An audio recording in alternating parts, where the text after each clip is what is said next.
আসসালামু আলাইকুম। আজ আমি ঘরে থাকা কিছু উপকরণ দিয়ে গাজরের হালুয়া তৈরি করা আপনাদেরকে দেখাবো।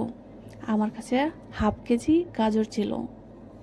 হাফ কেজি গাজর কুচি করে নিয়েছি, সাথে 2 কাপ লিকুইড দুধ, স্বাদ মতো একটু লবণ দিয়ে প্রেসার কুকারে চুলায় বসিয়ে দিলাম। 3টা সিটি আসার পর আমি প্রেসার কুকার খুলে গাজরের টুকরোগুলো একটা ব্লেন্ডার জারে নিয়ে নিলাম। ব্লেন্ডার করে প্রেসার কুকারে যে লিকুইড দুধটা ছিল ওইখানে দিয়ে দিলাম, দিয়ে হাফ কাপ চিনি দিলাম। চিনি দিয়ে নেড়ে চেড়ে এটাকে আটালো করে নিলাম।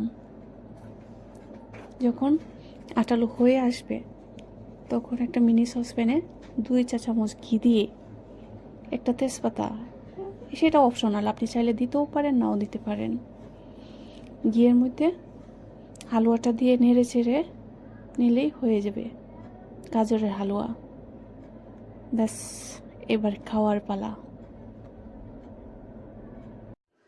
আমার ভিডিওটি যদি আপনাদের ভালো লাগে তাহলে আমার ইউটিউব চ্যানেলটি সাবস্ক্রাইব করে লাইক কমেন্ট শেয়ার দিয়ে আমার পাশে থাকবেন।